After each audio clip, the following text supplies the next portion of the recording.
Life in Kitwe was a big change from what we were used to in England, but despite now living in Africa, there were lots of similarities. We decided to have a day out exploring.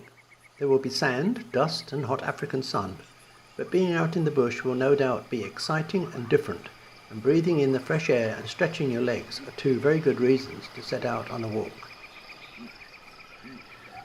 The open pit is really a big hole in the ground, some 400 metres deep. The copper ore is dug out using extremely large heavy-duty earth-moving equipment, but the pit is so deep that they look like toy cars to the children. It was amazing that there was no security around the pit, and we were allowed to wander around as we liked. Luckily for us, there was no blasting going on that day. That would have really excited the kids and given them a big scare.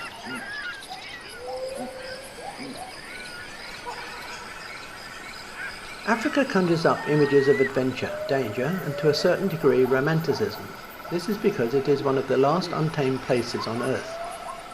But this is not the case related to the area around Kitwe. I'm pretty sure that there are not any chance of encountering any animals on our day out, unless it was a stray cow or two. Nevertheless, walking in the bush gives you the opportunity to experience Africa from the ground, and it's nice to know that you're not going to end up as some animal's dinner. I guess that it was probably foolhardy to be in such an area with a wife and two small children, but in those days we felt quite safe. I must say that in future years this would all change, and it would be extremely dangerous to be in such a situation, and we would be at much more risk of being attacked or robbed.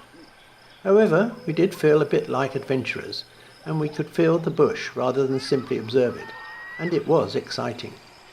We were able to appreciate a particularly fabulous panorama from the top of a kopje and check out some gnarled bush trees up close. All these experiences are only possible by foot. By the way, a kopje is a small hill rising out from the African veldt.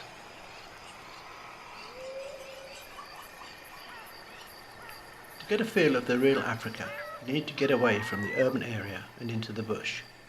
In Kitwe, this meant just a short trip down the road. At the end of Central Street was a dirt road that led to a pontoon across the Kitwe River at a place called Mufachani. The river has sandy banks which are perfect nesting sites for bee-eaters, while the sandy shores are often occupied by hippos and crocodiles. The locals in the area solved the problem of crossing the river by constructing a very basic pontoon to allow access to the small fishing communities on the far side. This was really a DIY work in progress, and I'm not sure that I would be too keen to trust it to get me safely across the river with those crocodiles in it. It appeared to be made out of broken planks assembled on welded 50-gallon drums. The pontoon was propelled by pulling on wire cables connected to both shores. This could be described as a real African experience, especially when the men singing as they pull on the cables. Tragically, in 1979, many people lost their lives when the pontoon sank while trying to cross this river. What is life like living in an African village? It's simply unimaginable to us who were brought up in a first world condition. Life in rural Africa is cheap and grim. Mud huts with no running water, sanitation or electricity are where many people still live. The area around Kitwe is not typical bushveld, but sparse shrubland with rocky outcroppings. Together with Ollie, a friend from work, we set out with the family on a trip into the bush. We were really quite brave in venturing off the beaten track, but we found that the locals to be very friendly and welcoming. Like many Africans, they were quite happy to have their photographs taken, although many of the women were very shy. Most rural homes are built with mud bricks and thatched or tin roofs. Each family will generally have a number of small houses built close to each other. Some huts are used for storing grain or cooking, and others are used for sleeping. The head of the household usually has the largest house, which he shares with his wife. He may have more than one wife and many children, so there may be several huts in a homestead. The boys and girls will sleep in separate huts.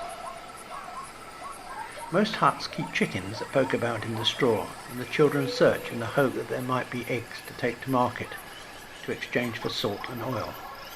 Most families will have several children, and babes will be fastened to the women's backs with a long dirty cloth to keep them comforted until they can be breastfed. Breastfeeding would often take a long time, largely because there was not much food to go around, and this affects the ability to produce milk. 1 in 6 children in Africa dies before their 5th birthday. Breakfast would be simple, perhaps a few kernels of wheat roasted over a small fire on an old biscuit tin. There might be a handful for each, and often the women would not bother to eat. Africans' women's health is particularly poor. Few survive to the age of 65. Many die from complications in pregnancy and childbirth. In Africa, 1 in 3 children doesn't go to school. 2/3 of the non-attenders are girls, and the illiteracy among women can be double that. Oh yes, Africa is different. I don't want to use better or worse. I just want to say it's different. A bus station, like a market, is full of vibrant life and colour, and always makes for a fascinating visit, although it can be a little daunting.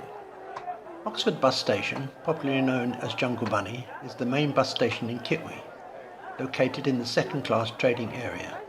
It is a great place to observe the life of Africa, and Ollie and I went there one day to try and capture some of the atmosphere on film.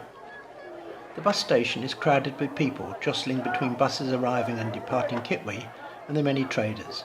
It is a noisy affair as music blares while sellers call out the products they have to offer. Fruits, food items, basic needs, utensils, snacks, cold soft drinks, clothing items and many more are all available to be purchased. We got to the bus station in the afternoon when it had started to cool down. The bus station sprawls over a block of low concrete buildings with merchants selling food, soap, clothing, music, cassettes, hardware, toys, flashlights, batteries, bottled water and livestock. Many Africans do all their shopping at the bus station. We had to move through the crowd of young men with boxes of plastic toys on their heads, women in brightly coloured clothing waving fried fish, crowds of beggars chanting for coins, and stumble through mounds of avocados and sweet potatoes. The noise is deafening. Goats and sheep bleating loudly at their feet tied together, and they are thrown onto the top of the buses along with sacks of rice and sweet potatoes. A woman is struggling to take a trussed-up chicken through the bus door, and its squawks add to the din. Windows on buses are shopping outlets. Once the passengers are aboard, women and children run up and sell food through the window. Passengers with window seats must share their personal space with every hungry passenger in the near vicinity. Africans have no problems being crowded together. They have a different attitude to space from Europeans.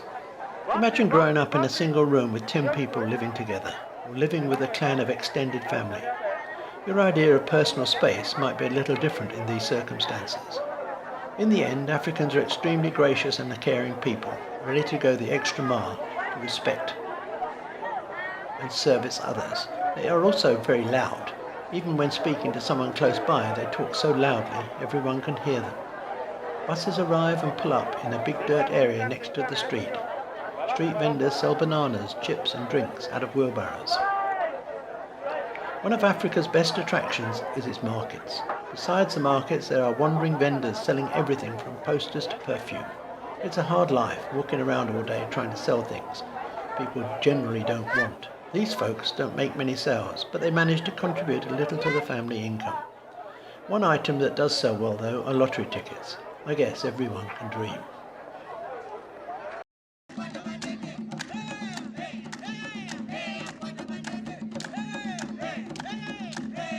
Each country of Africa has many ethnic groups, each of which has a different language, history and tradition. Music and dance reflect these identities, so that every tribe in Africa has its own style and interpretation of dance and rhythms. Many traditional dances have a particular costume that enhances movement. African dance has traditional roots, which implies that it is creative and not written down. Traditional dances are developing all the time, and this is particularly true of Zambian dance. Drums are the heartbeat of African dance. The range of African drums is truly mind-boggling, and every African drum is different from the other, and no two drums sounds the same. One aspect of drum playing is that many drums can produce both high and low sounds, which makes a difference in sound of the drum. However, it is the way the stick or hand hits the surface or side of the drum. The blow on the drum will determine how the drum expresses a beat, which makes the role of the drummer just as significant as the type of drum a musician uses.